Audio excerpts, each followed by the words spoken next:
Right. Welcome to Porch Play Chats. Porch Play Chats are offered by IPA USA, which is just one way that we are advocating for children's play. And today, even though you won't be seeing it on June 11th, 2025, today is the International Day of Play. And I'm so happy to welcome Mike Huber with us. And we're going to talk about a very exciting topic called the power for or power with someone, which is based on Mike's newest book that just came out. So just so you know, IPA USA is the USA affiliate of the International Play Association.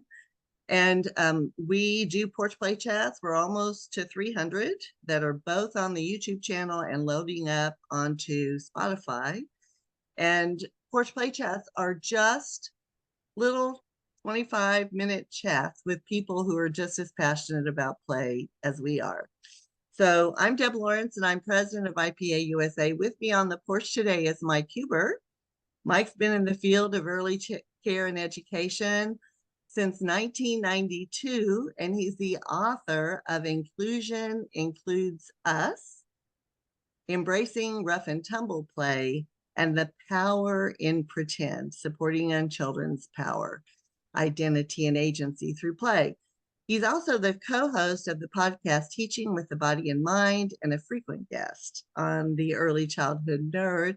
And Mike is the director of curriculum at Rise Early Learning Center, and he served on the boards of many places, including IPA USA. So we're so happy to have you, Mike, and I'm really excited about this topic.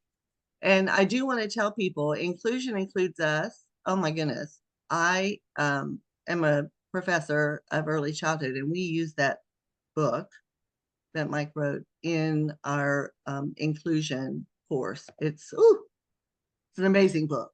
So go get it. Nice. I haven't read Pretend Play yet, but it's on my list to buy. So Mike, welcome. We're glad you're here.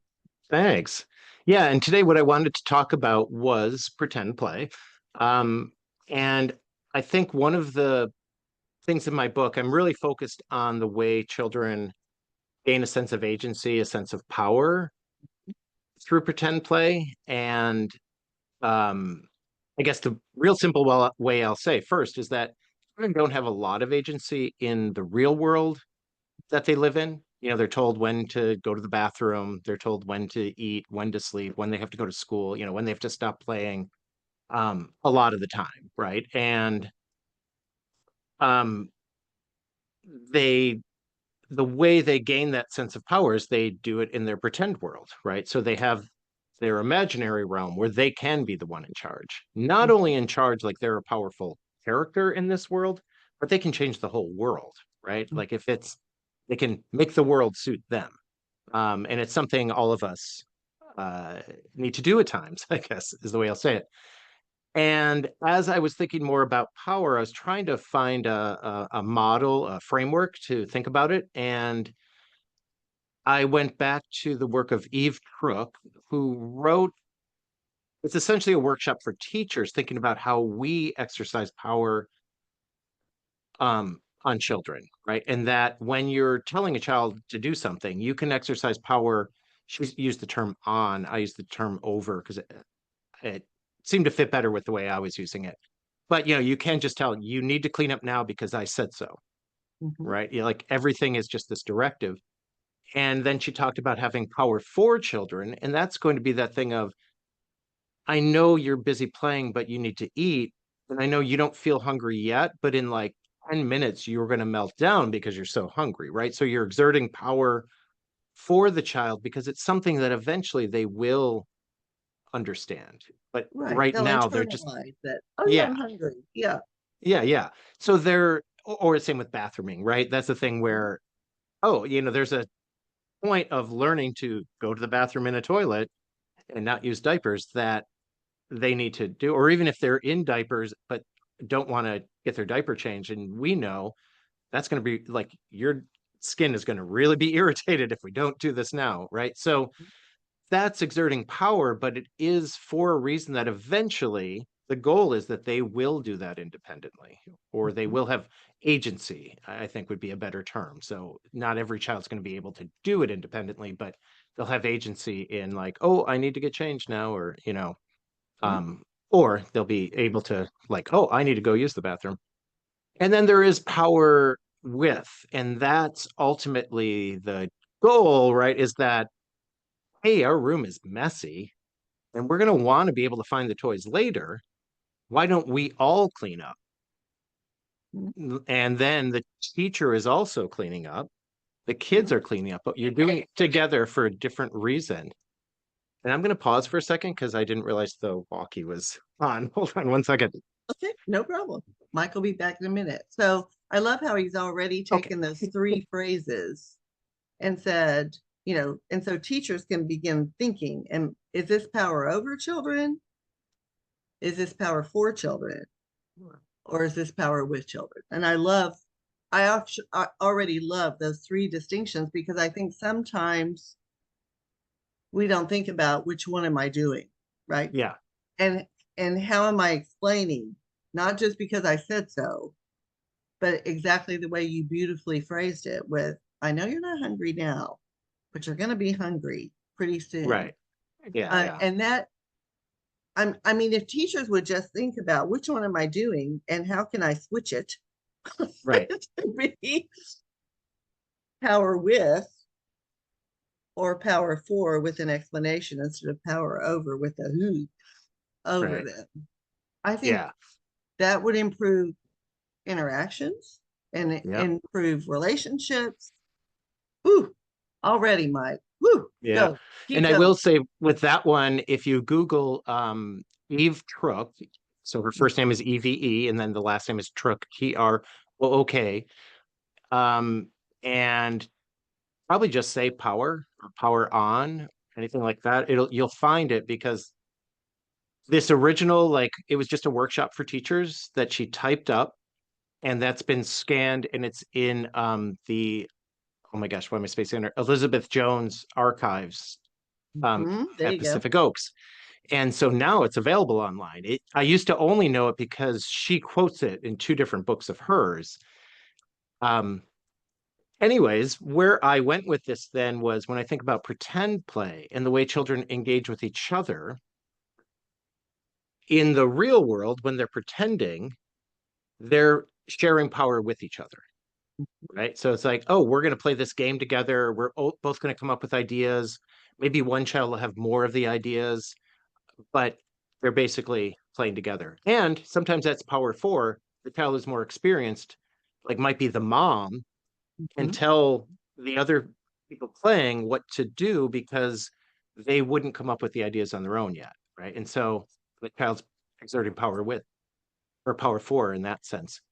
But then what happens with the themes children play is sometimes they play out games where it's power over, Mhm. right? And so that can look like the child playing mom, but they're more like the mom from Cinderella, right? Where they're telling the kids what to do, like clean that floor, you need to go to sleep. And they like purposely do this exaggerated mean mom is what we used to call it. There's lots of fairy tales that have that sort of Mhm. dynamic. Or in a lot of kids now, they learn their fairy tales from movies. So it might be Tangled or Unfortunately. whatever. Yeah, Mhm. but Yeah. it's still the same framework. It might be superheroes, right? Where they're battling a foe. And superheroes could include things like Star Wars and things too. I think, but just that idea that they're exerting power, but then usually there's kids playing together. Sometimes they're pretending to be foes and fighting each other or things, but it's really not that different, right? They're just playing power over each other, but they're actually in real life sharing power with each other because they're both trying to play the game. And then, um, oh, another way, of course, is gunplay. So that's the one that people have the most trouble with, I think, and for good reason that um, firearms are a huge problem in terms of uh, safety, in terms of accidents, in terms of injury. And so there's a real fear of firearms. What I try to, focus on is 4-year-olds aren't playing firearms, they're playing guns. Mhm. And the difference is that just like there is a lot of abuse of children by parental figures Mhm. in real life, but when kids play mean mom, they are not pretending to actually Hurt abuse their someone. children, right? Yeah. And so to me, it's the same thing. And I know for some people, they can separate those easier than other things, right? But what I wanted to talk about less is about gunplay itself, because I know that's the one people go to, but more about how kids play any role of power and how it really helps them gain a sense of power. Mhm. So I'm going to use the idea of tornadoes. And wherever you live, I'm sure there's some natural element that you need to, take precautions with. Here in Minnesota, tornadoes are one, and we already had a tornado warning where we had to go into our shelter. And it was right at the end of nap time, so we had to the kids who were still sleeping had to be like woken up and then brought into a small room. Um, and somehow they knew that this was different, that this was something serious. Because I just sang songs quietly, it's almost a whisper singing voice, and they all just kind of listened to the songs. I think, and all my only thought was if I don't take their minds off it, one person's going to start crying, and then everyone else would cry because Everyone it's else so is crying. loud, Yeah. or Mhm. so echoey. But after that, the kids played Tornado, or Fire Tornado became the actual game, right? And so, not exactly sure, it doesn't really make sense in the real world, but in this pretend world, it's something they have to battle. There are some kids who pretend to shoot the tornado, right? Because they know that's one way of exerting power. Mhm. In other ways, they run away from it or hide from it. But in whatever case, what they're doing is if they're playing a power over, and the tornado is trying to exert power over them, but they're trying to subvert that and become the one in charge or whatever, right? So yeah, so I think the main thing I want to like people to think about is with any type of pretend play, a lot of it becomes, how do I gain agency in this? Agency in the sense that I have control over my world and can even affect my world in ways that maybe they don't have as much in real life. Well, and I think if we want children to take initiative, if they see something with people later on, Yep. even in even in primary grades, I've seen young children defend the child who was being bullied. Yes. That's my friend. Yep. You can't do that, right? So that's their power in protecting other people when they're shooting the fire tornado with a pretend gun. They're trying to protect, right? They're trying to Yes. make it go away. And Yep.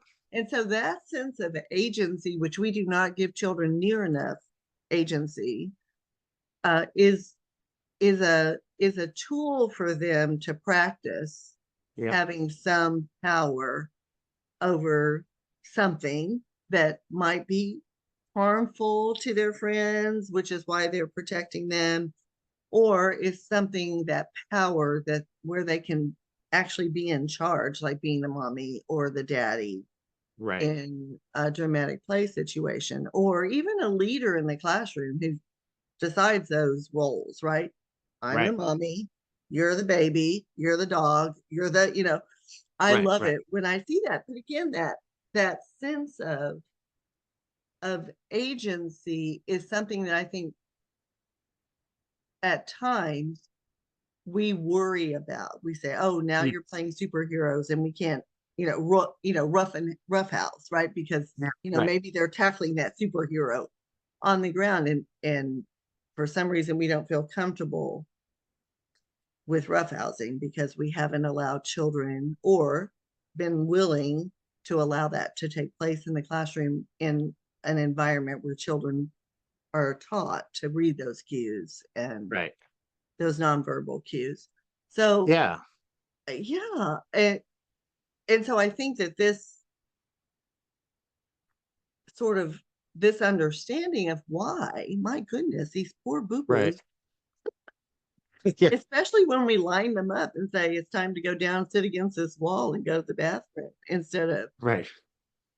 Yeah, and I think that's part of it too, right? That we can think of what ways can we share power with children throughout the day, Mhm, right? So outside of pretend play, do they feel like, oh, I can be the one spraying the table, mhm, right, with the soapy water, right, and get paper towels, and like I cleaned the table for a snack, right? And so thinking about or brooms, like there's certain things that mhm. teachers tend to do, and are there ways to do it? I wouldn't give a child a spray bottle of bleach water, but soapy water, what's the worst that happens? They spray more than I would have, like it's soapy water. Um, or whatever. Or I used to do vinegar and water and spray bottles, and kids would clean the windows and the mirrors. And they would, there'd be days where 2 hours of cleaning the same three windows. Um, and it was fine. And they felt like, oh, look how clean the window is, and there's that sense. In fact, I'll even say the child who kept playing Fire Tornado for weeks after that also loves folding the laundry.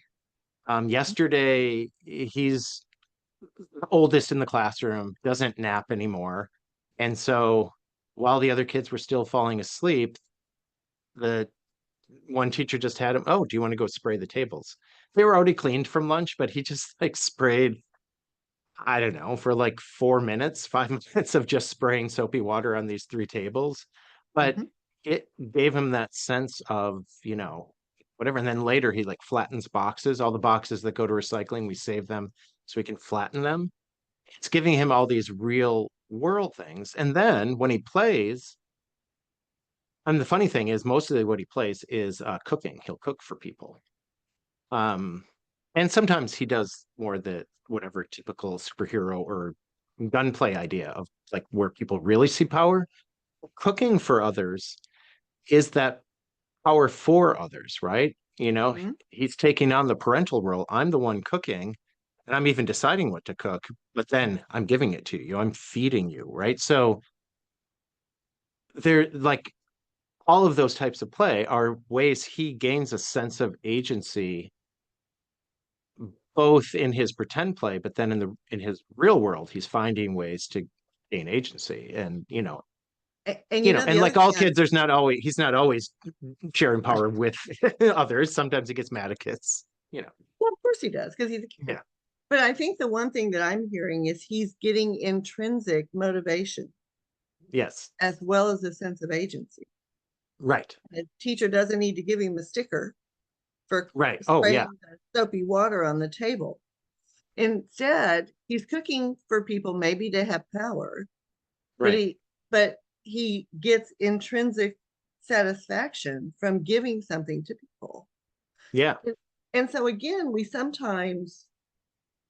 I think sometimes we think kids need to be rewarded Right. instead Right. of given opportunities to develop that intrinsic, I can be helpful, I can fold the laundry, and Right. nobody, people are giving me a control over that. Do you want Right. to spray the tables with soapy water? That would be really helpful. Right. Instead of, if you spray the tables with soapy water, I'll give you a sticker. Yeah. Yeah. And It's I think one of the things that I find really interesting about it too is there's a sense of the real world job, but there's Mhm, also this playfulness that children bring. So when he's flattening boxes, he's making them flat as a pancake, mhm. and he'll like, I'm making them flat as a pancake. Like, have you ever seen him this flat before? Like it's, he does turn it into a game. The laundry, he's more like paying attention to how big the pile is getting, right? He's like folded all these towels. So now the pile's higher, right? But I find children do that. And then when they're slightly older, there's what's basically being called the Batman effect, right? That when children, so this is more 6, 7, 8 year olds, right? So still Right, right. realm of pretend, but what happens is when they're trying to do something and it's difficult, if they imagine themselves as whoever they consider the superhero, right? So it's been called the Batman effect, but it's not Batman. It's whoever they like. It could be Elsa. It could be um, I'm trying to think of one from more folk tales in general, but whichever powerful person it is, I can imagine Paul Bunyan if it's actually read those stories still. Whatever the role is, it could be Darth Vader, it could be anything, but the idea is that they're trying harder and Mhm. trying for longer. And there's something about that like what am I spacing on the word? I even wrote it down because I knew I was gonna space while I was thinking self-distancing, right? Like Oh yeah. Mike is really having a hard time right now, but if I was Black Panther right now, I could do it, and all of us do that to a certain extent. We kind of take on a persona that's going to help us try a little longer. And the more you try, the more likely you are to succeed, which then builds your self-efficacy so that next time you'll try harder, right? And so Yeah. there's something about this pretend play that at 3, 4, 5 year olds, it's mostly pretending about this pretend world that can help them in those next few years, 6, 7, 8, of trying harder, which then actually makes them more successful. And so, somewhere in that we lose that sense of really getting lost in the imaginary world, most of us. But we can still kind of like, okay, I'm going to try again. But then it's a little more about ourselves, right? Our self-talk. But again, it's those early experiences that lead into deeper development. I always say when kids are persistent and they're trying and they're trying and they're trying, that resilience that they're Yep. getting from not being not being successful to being successful Right. is a wonderful tool for them to have as they move through those later years. I mean, where they Yeah. can't be face the bully on the playground and say, no, you're not going to hurt. That's my friend. And I tell that story because one of my grandchildren got a concussion.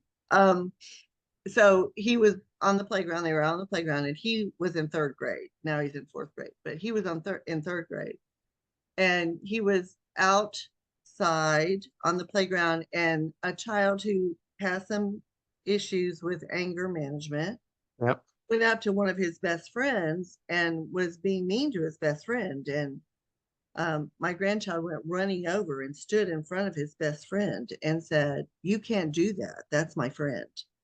And then the child that has anger issues hit him in the forehead with his fist. But and so what was interesting to Rory, what Rory told me, is Yep. that I had to do it because he was my friend. Right. And I didn't want to hurt the person who Yeah. hit him in the forehead, right? Right. Who gave him a concussion. But I had to protect my friend. And so all of that Yep. came from pretending when Mm-hmm. he was younger and being, I want to say, brave enough and powerful Right. enough to feel like he could protect his friend. Yeah. So Yeah. it's those kinds of things that I think these early experiences of letting children be in dramatic play all the way through, boy, Right. first grade, definitely in kindergarten, Yep. when you don't see dramatic play or housekeeping anymore. All of those experiences are strengthening those future skills and laying that strong foundation for them to be able to be intrinsically motivated Right. and Yeah, the other thing I want to bring up here, because I think people who are focusing on gunplay or superhero play specifically sometimes worry that the lesson learned is that be aggression violent. is the way to solve the problem. And Yes. this is where I think it's important. I don't think that children learn empathy through pretend play. No. I think they learn perspective taking, but not empathy. Empathy is learned through real life. So if the adults in that child's world display empathy, encourage empathy, um, and encourage, I mean, like if one child's sad, it's like, oh, yeah, he's feeling sad. Do you have any ideas of what would help? And the Mm-hmm. child goes and gets the stuffed animal that child loves, or, oh, they really like this. And a lot of children will do this naturally, right? Or, if they're just allowed to. But that's the part that if children are learning that sense of empathy, like think of your grandchild, right? Of like, I don't want him to get hurt. That's worrying about that child's feelings. The perspective taking of, I can now go and stop that, Mhm. is the perspective taking part of it. So the two both have to be developed, but Mhm. gunplay, superhero play doesn't teach a lack of empathy. It Right. teaches perspective taking. And so that's the difference. And in some ways, I know Stanley Greenspan talked about, though he used the word empathy, and I disagree with that, but talked about when you do gunplay, you're choosing a role. Like if you're the bad guy, you're choosing a role that you don't think you are, but you're going to take on a role that's different than you. And the thing that children do, they don't just say, "Oh, I'm Elsa now." They walk differently. Mm-hmm. They're up on their tiptoes a little more. They Mm-hmm. talk differently. Their arms, their legs, their whole body is moving differently. The words they use is probably different. The tone of voice, everything is different. They embody this person, so they really take on the role. But they also know they're not the role. But there are times when they might want to, like I said, that idea of like, oh, if I don't want to do this, but maybe Elsa would try to sit on the potty, or whatever, right? And so it's that thing of they literally carry themselves differently in that. And there's something about that full embodiment of the role play that is only this narrow window of development, but I think it affects the rest of our lives. It eventually becomes more of a thing we think through. But Mm-hmm. at this age, playing out, being the mean mom sometimes, not because you want your mom to be mean, not because you want to grow up to be a mean mom, but because you're playing with a role and it's so exaggerated that it's not real life. You're playing out emotions, you're playing out dynamics, power dynamics. You're not playing an individual thing, right? Um so the roles are always exaggerated during this time. Well, and one of the things that you mentioned about the tornado drill when you were singing softly to the children Yeah, to keep them from being fearful and someone crying, because then everybody would cry. yeah, In the infant rooms, I see that all the time. And where one baby, everybody's been fine. And then one baby starts to cry, and then everybody's like, yeah. uh-oh, you know, well, if she's crying, I better cry, because I don't know what's going on. And I always tell people that is the beginning of development of Mhm. being empathetic to someone else's feelings. I mean, I Right. I blame my dad, but I cry at everything. If I Oh, yeah. don't know the person Right. and they're crying, I cry. Yep. It's it, it is not what I call a gift, but it is. I can be in a Right. room and someone's crying that I've never seen. I have no idea why they're crying. I will Yep. cry. It's Right. that, whoo, it just happens. It's crazy. But Yep. the other thing I think is that we can help children build empathy. And I know you didn't say we couldn't, but what you're talking about is not empathy. But one of the things that I think, and before we close out, one of the things I think is that we don't pick up on the opportunities to build empathy Right. in the classroom. If someone hurts someone, then we put them over someplace instead of making them sit there and Right. saying, look at the tears. They're Yeah. really Yeah. hurt because, they don't think I don't think they mean to hurt. They just can't Right. regulate. Right. So it's those opportunities, missed opportunities. Right. And I feel like it's the thinking of that as rupture and repair, right? That Yeah. when you cause harm, what you want to help children do is think about how can I repair this? So the two phrases I use over and over is, are you okay? Is there anything I can do to help?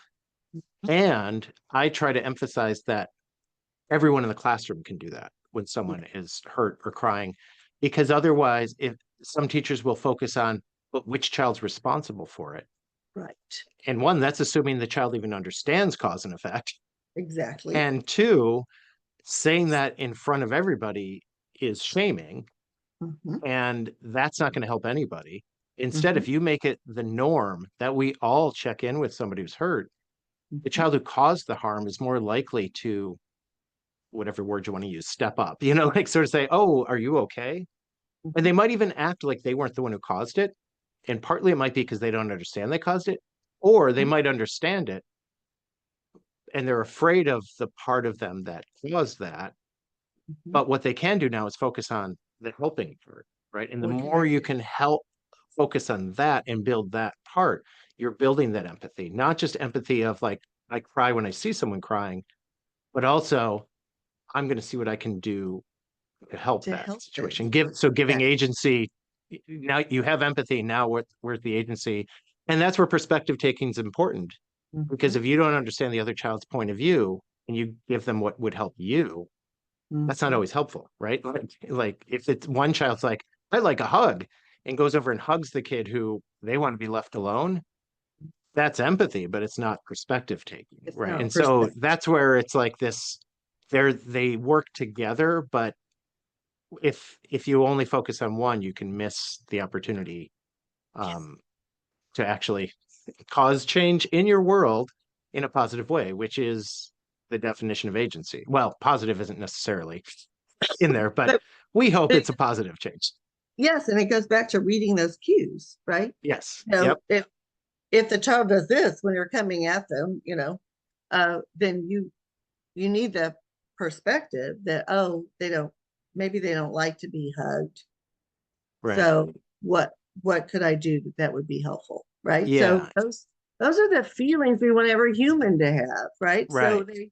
they are And that's learning. where I feel like that framework is this a person exerting power over the other, power Mhm. for the other. So if they need help, I'm exerting power for, or is it power with? And those are the important questions, whether it's in the pretend realm or the real world. And um, yeah, that's so I guess that's all I really wanted to say today. Well, I think that was extremely powerful. So one more time, since I said it really fast in the beginning, tell them the name of the pretend playbook. Oh yeah, and the power in pretend, and it's Red Leaf Press, and I mean you can find it other places, but Yeah. yeah, if you Google my name, and if you're outside the U.S., it's easier to find it elsewhere. They don't ship outside the U.S. Okay. Um, but they do have distributors in other countries, so you can always call them, or you can go on websites that deal with uh, Everything. book selling around the world. Yes. So, no, And so, not Mike, going to thank advertise for anyone in particular, but right. But yes, there are plenty of places where you can yeah, get it that are easily accessible. So, and most yes. people would know what that would look like. Mike, thank you so much. So stay Yeah, right thanks, there while Deb. I close this out. Sure. To learn more about IPA USA, please visit our website at ipausa.org. And until next time, keep on playing.